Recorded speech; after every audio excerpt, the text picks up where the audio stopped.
Hello friends, विद्या tube में आपका स्वागत है। आज हम लोग बनकेवरा भाग 1 का एक गीत जिसका नाम है वसुधा के देवहूँ जीवन पढ़ेंगे। अगर आप झारखंड में किसी भी एग्ज़ाम का तैयारी कर रहे हैं और आपने नागपुरी भाषा का चयन किया है और उसमें आपके सिलेबस में बनकेवरा भाग 1 पढ़ना है तो आपके लिए यह गीत बहुत ही महत्वपूर्ण है। वसुधा के देवहूँ जीवन, इसके रचयिता गीतकार या कवि कह सकते हैं सहनी उपेंद्र पाल नहन है। नहन इनका उपनाम है। ये गीत 6 पद में लिखा गया है और गीत शैली में है। इसके कवि सहनी उपेंद्र पाल नहन आधुनिक नागपुरी कवि माने जाते हैं। इस गीत में वसुधा अर्थात धरती के जीवन देने की बात कही है। तो आइए देखते हैं कि किस प्रकार से धरती को जीवन देने की बात कही गई है। पहला पद है, निरखी बदरी कारी कहत कृषक नारी प्रेमानंदे माकुल करत बंदन नमो सामधन वसुधा के देवहूँ जीवन। निरखी का मतलब होता है देखना या बोल सकते हैं ध्यान से देखकर अनुमान लगाना, ऑब्जर्व करना बोल सकते हैं। बद्री का अर्थ होता है बादल, कारी मीन्स काला, और कृषक नारी, कृषक नारी का को बोल सकते हैं कि एक महिला किसान बोल सकते हैं या जिसके घर में किसानी या फिर खेतीहर का काम होता है, खेती का काम होता है, तो उस परिवार में जो महिलाएं हैं उसको हम कृषक नारी कह सकते हैं। क्योंकि इस गीत में भगवान का जो है इंद्र भगवान का आराधना किया गया है, स्तुति किया गया है।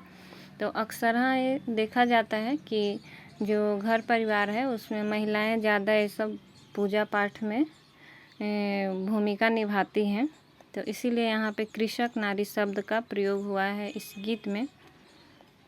प्रेमानंद का अर्थ होता है प्रेम और आनंद में। माकुल मीन्स होता है सभ्य बोल सकते हैं, शिष्ट या फिर उचित। बंदन का अर्थ होता है वंदना करना या बोल सकते हैं प्रार्थना करना, स्तुति करना। नमो का अर्थ होता है नमस्कार या अभिवादन करना, प्रणाम करना। सामधन, वर्षा के देवता को सामधन शब्द से यहाँ पे दर्शाया गया है, जिसको हम इंद्र के अर्थ में भी ले सकते हैं। वसुधा का अर्थ है पृथ्वी या धरती। देवहूँ का अर्थ होता है दीजिए। तो आइए देखते हैं इसका अर्थ क्या है। निरखी बदरी कारी मतलब काले बादलों को देखकर, निरखी मतलब उसको देखकर ध्यान से ऑब्जर्व करके, कि कहत कृषक नारी, कृषक नारी जो है वो कह रहे हैं, बोल रहे हैं। तो क्या बोल रहे हैं? प्रेमानंदे माकुल करत बंधन, प्रेम और आनंद में बहुत ही अच्छे तरीके से, शिष्ट तरीके से या जो भी उचित है उस तरीके से वंदन कर रहे हैं, वंदना कर रहे हैं, प्रार्थना कर रहे हैं, स्तुति कर रहे हैं। किसका? नमो सामधन, सामधन यानी भगवान इंद्र को नमस्कार कर रहे हैं, उनको प्रणाम कर रहे हैं और कह रहे हैं कि वसुधा के देवहूँ जीवन, अर्थात वसुधा यानी पृथ्वी को जो है वो जीवन दे दीजिए। तो यहाँ पे पृथ्वी को, वसुधा को जीवन देने में एक गूढ़ अर्थ छिपा हुआ है। यहाँ पे कवि का कहने का भावार्थ यह है कि जैसे प्रार्थना कर रहे हैं कि काले बादलों को देखकर भगवान से कि बारिश हो जाए, बारिश होने की वजह से फिर धरती पे है वो हरियाली फैल जाए, पेड़ पौधे उगाएं, किसान का फसल लहलहा जाए और धरती में इतनी हरियाली छा जाए कि लगे जैसे पृथ्वी ने हरा चादर ओढ़ रखा है। और धरती जो कि ग्रीष्म ऋतु की वजह से, वर्षा ऋतु के पहले ग्रीष्म ऋतु होती है, तो उसकी वजह से जो धरती फट गई है, लोग प्यासे हैं या बोल सकते हैं धरती प्यासी है, तो उसे बारिश की बूंदों से उसकी प्यास बुझ जाए और सभी सजीव को, पृथ्वी पर जितने हैं सबको जीवन मिल जाए। तो इसी बात को यहाँ पे कवि कह रहे हैं कि वसुधा के देवहूँ जीवन।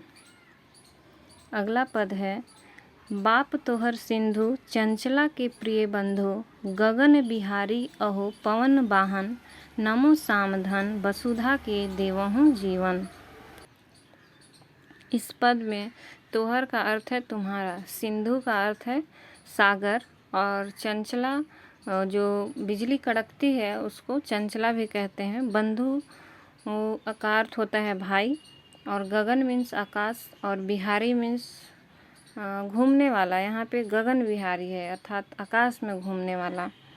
और वाहन जो है वो वाहन को लिखा हुआ है, यानी वाहन क्या चीज़ होता है, जैसे जिस किसी भी चीज़ से, जिस किसी माध्यम से हम एक जगह से दूसरे जगह जाते हैं उसको वाहन कहते हैं।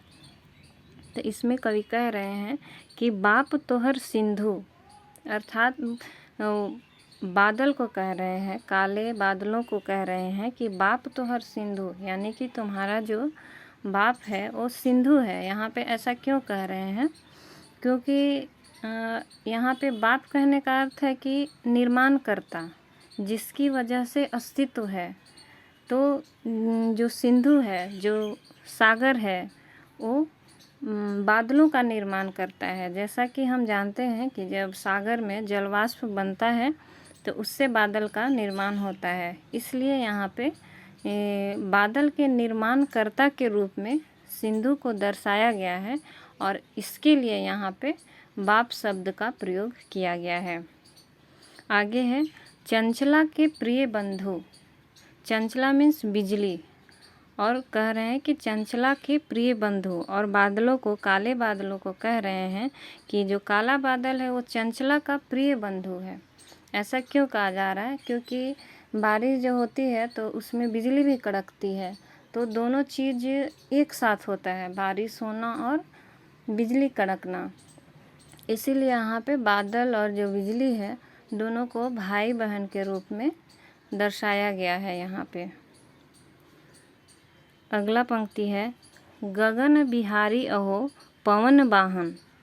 गगन बिहारी यानी कि यहाँ पे कह रहे हैं कि जो बादल है वो गगन बिहारी है, मतलब गगन में विहार कर रहे हैं, गगन में घूम रहे हैं। जो बादल गगन में इधर उधर भटकते रहते हैं, जिससे कि बिहारी बोल सकते हैं कि उसमें घूम रहे हैं।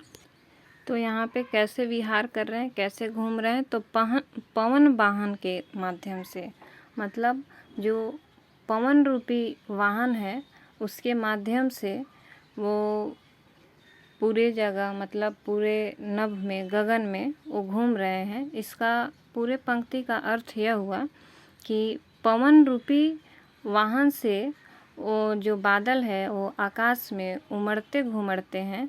उसे कवि ने यहाँ अपनी कल्पनाओं से सुंदर ढंग से प्रस्तुत किया है। आगे है नमो सामधन वसुधा के देवहूँ जीवन। यहाँ पे है कि जो वर्षा के देवता हैं उनको प्रणाम कर रहे हैं और प्रार्थना कर रहे हैं कि वसुधा को, पृथ्वी को जीवन दे दीजिए। यहाँ पे जो नमो सामधन वसुधा के देवहूँ जीवन है वो धुआ पद है, जो इस गीत में बार बार आया है, जिसको टेक पद भी कहते हैं, और गीत में इसे दोहराया जाता है। अगला पद है पपीहा पियासकारी कृषक संतापहारी मेंजुर मेंजुरी बेंग आनंद कारण नमो सामधन वसुधा के देवहूँ जीवन। पपीहा यहाँ पर पक्षी का नाम है, पियासकारी मतलब कि प्यासी हुई, और कृषक का अर्थ है किसान, संताप का अर्थ होता है दुख दर्द, और हारी का मतलब होता है हरण करना, मतलब किसी चीज़ को समाप्त कर लेना। मेंजुरी मेंजुरी मोर और मोर मोरनी को बोलते हैं। बेंग का अर्थ होता है मेढक, और तो इसका हम लोग अर्थ देखते हैं। पपीहा पियासकारी, यहाँ पे पपीहा को ये बताया गया है कि वो बहुत प्यासी हुई है। पपीहा को हम लोग वर्षा प्रिय भी कहते हैं। यहाँ पे पपीहा को पियासकारी क्यों कहा गया है, इसके पीछे एक जनश्रुति है जिसको थोड़ा सा जान लेते हैं। जनश्रुति के अनुसार जो पपीहा है, जिसको चातक भी बोलते हैं, एक ऐसा पक्षी है जो बरसने वाला जल को, मतलब बारिश का जो जल है उसको बिना पृथ्वी पर गिरे ही ग्रहण कर लेता है, और वह बारिश का जो पहली बूंद है उसके इंतज़ार में आसमान की ओर टकटकी लगाए रहता है, देखते रहता है। और चोंच खोलकर वो सोचता है कि वो बारिश का जो पहला बूंद है वो उसके चोंच में आ जाए। और वो अगर बारिश ना आए तो वो प्यासा ही रह जाता है और तालाब या जो भी गंदा पानी है लेकिन उसको नहीं पीता है। पपीहा को एक स्वाभिमानी पक्षी भी माना जाता है। जो प्यासा हो या मरने वाला हो तब भी वह इंद्र से याचना करते रहता है बारिश के लिए, लेकिन वो बारिश के पानी के सिवा और कोई दूसरा पानी ग्रहण नहीं करता है। पपीहा को मानसून का संदेश देने वाला पक्षी भी कहते हैं, जो कि ऐसा कहा जाता है कि वे स्वाति नक्षत्र में वर्षा का जल पीते हैं। तो इसी चीज़ को यहाँ पे कवि ने दर्शाया है कि पपीहा प्यासकारी कृषक संतापहारी। मतलब कि पपीहा जो है वो भी प्यासी हुई है और कृषक जो है यानी कि किसान जो है, क्योंकि अगर बारिश नहीं होगा तो उन्हें भी संताप होगा, दुख होगा, क्योंकि उन्हें भी फसल बोना है। तो कह रहे हैं कि हरण कीजिए, हारी मीन्स हरण कीजिए। क्या क्या? पपीहा का जो प्यास है उसको बुझा दीजिए, जो किसानों का, कृषकों का दुख दर्द है उसको हरण कर लीजिए। कैसे? बारिश करके। अगला पंक्ति है, मेंजुर मेंजरी बेंग आनंद कारण। मतलब कि जो मोर है, मोरनी है, बेंग है जिसको मेढक बोलते हैं, उसका आनंद का कारण बनिए, उनको खुशी दीजिए। आप जानते होंगे कि बारिश में जो है वो मोर और मोरनी खुशी से नृत्य करते हैं। और बारिश के मौसम में ही जब आहर पोखर भर जाता है तो मेढक भी बहुत ही आनंदित होकर टर्राने लगते हैं। तो इसी चीज़ को यहाँ पे लिखा हुआ है। फिर है, नमो सामधन वसुधा की देवहु जीवन। यानी भगवान इंद्र को, सामधन को नमस्कार है और आप वसुधा को नया जीवन दीजिए। कैसे? बारिश करके। क्योंकि हम लोग पहले ही पंक्ति में पढ़े थे कि काले बादलों की ओर देखकर ये प्रार्थना किया जा रहा था। अगला पद है, नभ धनु सिरही भेके सरग विभव लेके लानहु नंदन बन धरती आंगन नमो सामधन वसुधा के देवहु जीवन। नभ का मतलब होता है आकाश, धनु का मतलब होता है धनुष, और यहाँ पे सिरही का मतलब होता है तीर, जो कि ऐसे हम लोग हिंदी में जानते हैं सर, जिसमें तालव्य श होता है, वो वाला सर का मतलब होता है तीर। तो उसी से यहाँ पे उसका अपभ्रंश होकर बना है सिरही। और सरग का अर्थ होता है स्वर्ग, विभव का अर्थ होता है शक्ति, और नंदन वन का अर्थ होता है इंद्र देवता का जो स्वर्ग में जहाँ पे वो रहते हैं तो उनका नंदन वन था, तो उसी को यहाँ पे नंदन वन कहा गया है। यहाँ पे कवि कह रहे हैं कि नभ धनु सिरही भेके, अर्थात कि नभ यानी आकाश जो है वो तीर धनुष, धनुष सिरही को धनुष तीर भी बोल सकते हैं, तीर धनुष है। और सरग विभव लेके, मतलब प्रार्थना कर रहे हैं, सरग विभव मतलब स्वर्ग से शक्ति लेकर के, लानहु नंदन बन धरती, तो धरती आंगन। तो कवि यहाँ पे कह रहे हैं कि स्वर्ग से शक्ति लेके, नभ जो है वो क्या है?